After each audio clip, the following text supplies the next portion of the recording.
Bonsoir à tous, bienvenue dans le Journal de l'Afrique. Voici les titres. Jacob Zuma, nouveau sauvé sur le fil judiciaire. Alors que la Haute Cour de Pretoria voulait rouvrir une ancienne affaire de corruption liée à un contrat d'armement, le procureur général a décidé de faire appel. Le président sud-africain englué dans de multiples affaires peut donc souffler pour quelques mois au moins. L'opposition dénonce des pressions politiques. Un congrès historique vient de s'achever en Tunisie. Le parti Ennahda a voté à plus de 80% la séparation entre le politique et le religieux. Le mouvement veut rompre avec l'islam politique jugé dépassé. L'objectif pour le président du parti, Rached Ghannouchi, qui vient d'être réélu, la reconquête du pouvoir aux prochaines élections.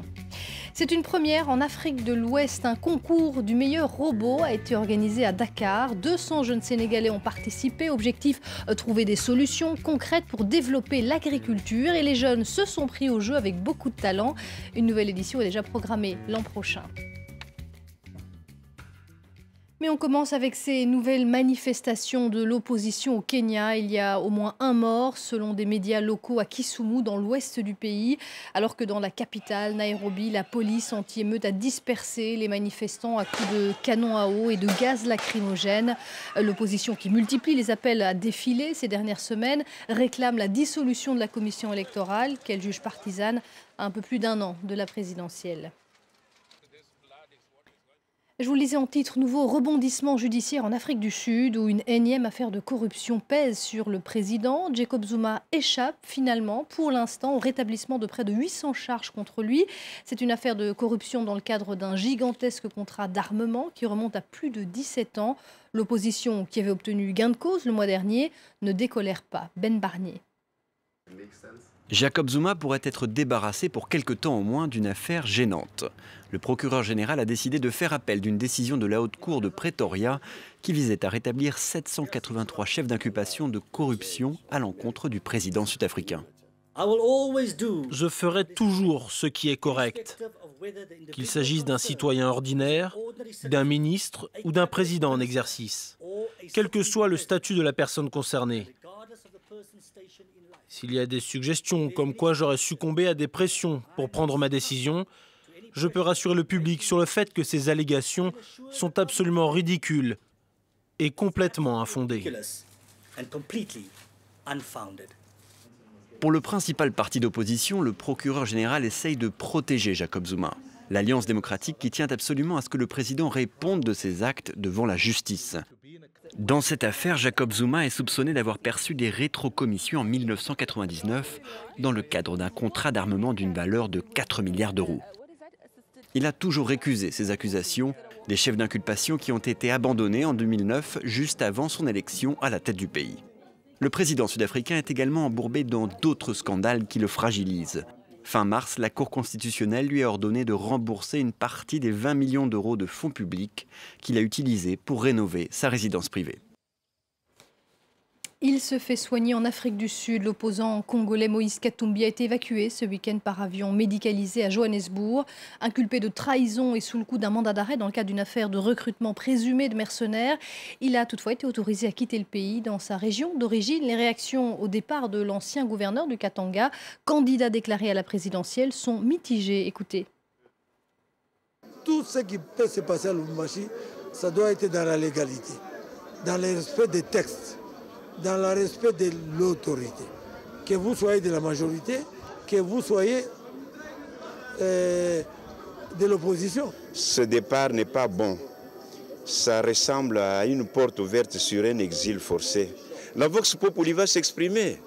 Mais le peuple est là, le peuple c'est plus que Kabila, le peuple est au-dessus de Kabila. C'est le peuple qui a donné le pouvoir à Kabila. Il est à même de le lui arracher aujourd'hui, malgré les chars, tout ce qu'on voit ici.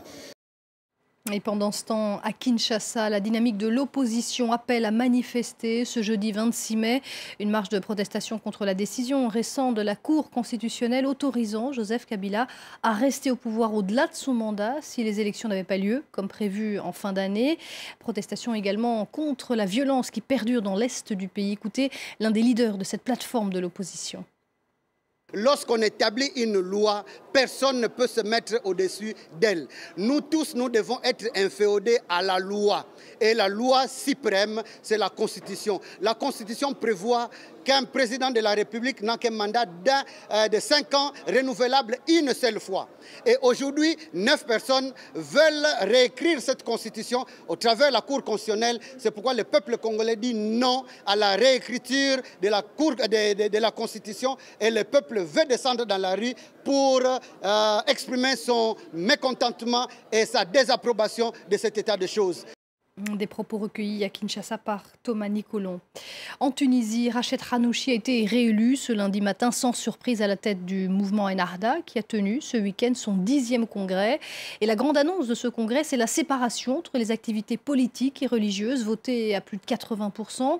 Le parti veut rompre avec un islamisme jugé dépassé et se présente désormais comme un mouvement conservateur à référentiel islamique.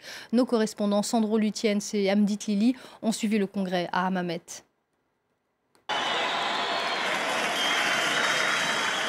Une poignée de main en l'air avec le président de la République.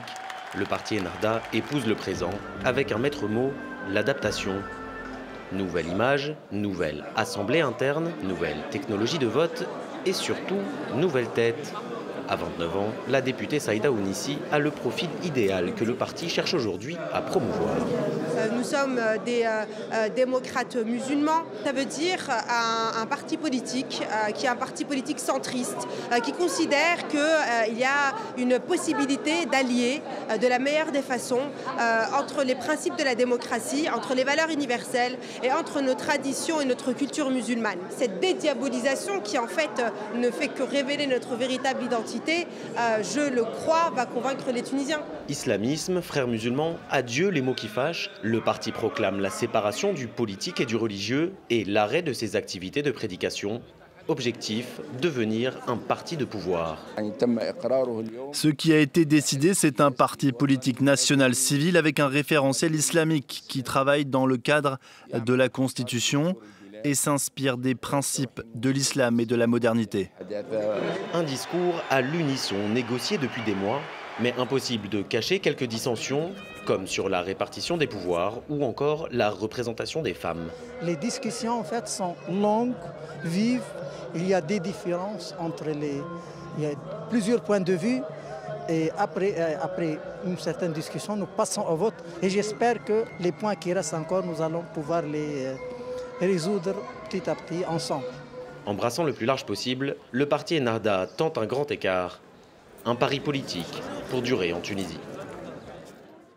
La force de l'ONU au Libéria s'apprête à réduire fortement ses effectifs dans un mois, tout juste après 12 années de présence. À l'occasion d'une visite en Côte d'Ivoire où elle a rencontré son homologue Alassane Ouattara, la présidente du Libéria, Ellen Johnson Sirleaf, s'est exprimée à ce sujet, alors que beaucoup s'inquiètent de la capacité de l'armée du Libéria d'assurer la sécurité du pays après le départ de la MINUL.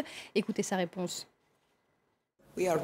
Nous sommes prêts et nous devons être prêts à assumer la responsabilité de la sécurité de notre pays. Évidemment, avec les contraintes de ressources que nous avons, nous ne ferons pas tout ce que nous voulons en termes d'équipement et de compensation pour l'ensemble de nos forces. Mais nous sommes convaincus que le peuple sait qu'il doit contribuer à préserver la paix et qu'il doit travailler avec nos forces de sécurité pour faire en sorte que notre pays soit en mesure de poursuivre ses efforts après le départ des forces de maintien de la paix. Des propos recueillis par Arnaud Froger à Abidjan. C'est un sommet inédit qui s'est ouvert ce lundi à Istanbul, parrainé par l'ONU. Le sommet humanitaire rassemble pour la première fois sur ce thème des dirigeants, des ONG, des entreprises du monde entier. L'objectif est d'améliorer la manière de répondre aux crises humanitaires alors que 60 millions de déplacés et 125 millions de personnes ont besoin d'aide dans le monde. Une cérémonie d'ouverture en grande pompe en présence de plusieurs stars, notamment l'acteur américain Forest Whitaker. La jeunesse d'aujourd'hui construira un monde qu'elle sera fière de léguer à ses enfants. Ensemble, levons-nous pour les plus vulnérables d'entre nous. Ensemble, faisons en sorte de ne laisser aucun homme, aucune femme, aucun enfant derrière. Et à noter toutefois que certaines ONG comme MSF ont boudé ce grand rassemblement. Des robots au service de l'agriculture, c'est le défi qu'ont relevé quelques 200 jeunes âgés de 10 à 25 ans au Sénégal. Des robots qu'ils ont eux-mêmes montés et programmés. La compétition s'est tenue ce week-end et a départagé les meilleurs d'entre eux. Une première au Sénégal et dans toute la région. Le reportage à Dakar de Sarah Sako. Des robots qui s'affrontent sur un circuit, des participants tendus, une foule en délire et bien sûr un jury impassible. La toute première compétition panafricaine de robots qui a opposé une quinzaine d'établissements a déjà tout d'une grande. L'épreuve est le résultat d'un atelier de 4 jours auquel plus de 200 jeunes ont participé. À partir de ces kits et avec beaucoup de patience, ils ont construit leur machine. C'est la première fois qu'on est à manipuler ce genre d'objets. On a appris à monter des robots, on a appris à utiliser le logiciel pour pouvoir les commander, les actionner. Donc franchement, ça nous a beaucoup servi. Les élèves ont aussi été invités à plancher sur les problèmes de l'agriculture en Afrique, thème de cette édition. Notre projet essaie de remédier le problème qui persiste entre les éleveurs et les cultivateurs. S'il y avait des vaches ou bien des animaux qui se rapprochent du détecteur de mouvement, par exemple, si l'hélice était une alarme, ça va déclencher automatiquement l'alarme. Des solutions concrètes, c'est exactement ce que veut promouvoir Sidi, l'ingénieur sénégalais formé aux États-Unis à l'origine de l'initiative. En Afrique, on n'enseigne pas les sciences de manière pratique. Ce programme essaie de changer cela. On veut qu'ils comprennent comment on utilise les maths, la physique, la chimie pour construire des solutions de développement durable. Dans ce cas précis, ce serait l'agriculture. Il s'agit également de susciter des vocations scientifiques parmi les jeunes. Et au vu du succès de cette édition, rendez-vous a déjà été pris l'an prochain. Et c'est la fin de ce journal de l'Afrique. Restez avec nous, l'info continue tout de suite sur France 24.